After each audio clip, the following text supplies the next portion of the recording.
از کسی که باید سپاسگزاری شه و بعد از الله و پدر و مادر هست. بدون پول تو را دوست داشته، بدون از اینکه تو پول به او ببخشی تو را دوست داشته.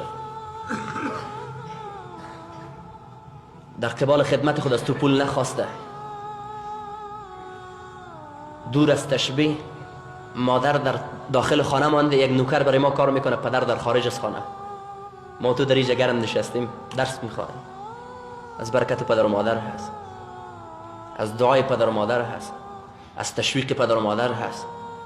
حتی لباس ما و تو از خود ما نیست. یک کلاهی که میپوشیم، از کتابایی که استفاده میکنه، از چیزهایی که استفاده میکنه از ما و تو نیست. زحمت پدر هست.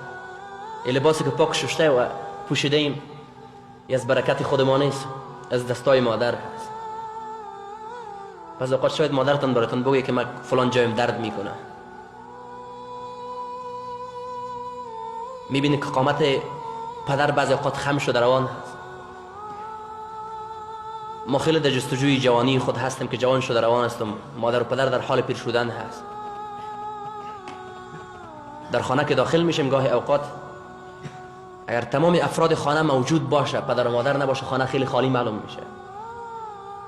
گاهی اوقات فکر کردیم که پدر و مادر اگر در خانه نباشه کدام وقت چه قسم خواهد شد. آیا خانه رو بدون مادر کدام وقت تصور کردیم؟ آدم قد خود فکر بکنه، یک لحظه با خود تصور بکنه خانه را بدون پدر و مادر چه قسم معلوم میشه.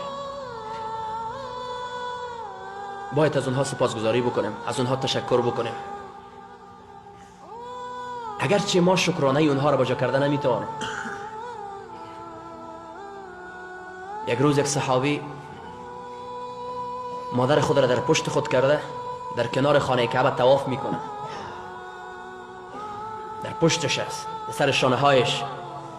اینه که طواف داد، چندین سال می طواف داده. بعد از پیامبر سوال میکنه که ای پیامبر، آیا حق مادر خود را بجا کردم؟ گفت نه.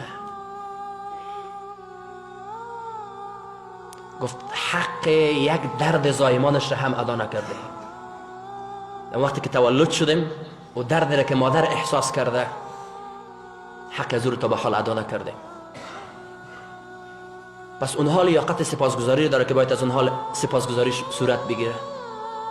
باور به خدا کنه که از تلاوت قرآن کرده خدمت پدر و مادر ثواب داره، از نماز نافله کرده خدمت پدر و مادر ثواب داره، از روزه نفل کرده خدمت پدر و مادر ثواب داره، از گشتن با دوستا کرده خدمت پدر و مادر ثواب داره. حتی از علما میفرماید از طلب علم کرده خدمت پدر و مادر ثواب داره.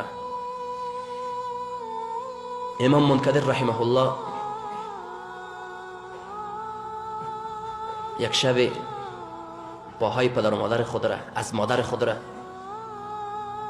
به اصطلاح ما غزنیچی ها چاپی میکرد، ماساژ میداد. برادر دیگهش در دیگه خانه مصروف عبادت هست، برادر امام منکدر رحمه الله. از آغاز شب تا به صبح، تا به آذان فجر پاهای مادر خود را چاپی میکنه، ماساژ میده. صبح که میشه به برادر خود میگه ای برادر، امام منکدر خو عالم هم هست، علم خوب چیز هست.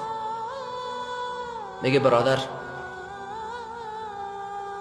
اگر تمام عبادت شبت را به ما بدی، تمام عبادت شبت را به ما بده و برای ما بگویی که یک لحظه ثواب چاپی پای مادر را به ما بده، ما آماده به این نیستم. تهجد خواندن به ما آن اندازه ارزش نداره که مساج پای پدر و مادر ارزش داره. عالم هم هست. نماز شب نهایت کمال عشق انسان به پروردگارش هست. کسی که نماز شب میخوانه این نهایت کمال محبت یک بنده را نشان میده. اما امام منکدر رحمه الله میفرماید که ما مساج دادن پای مادر و پدر را با ارزش از نماز شب میدانم. خدمت پدر و مادر فراموش ما نشوه. احسانی که پدر و مادر با ما کرده فراموش ما نشوه. احسان فراموش نباشه.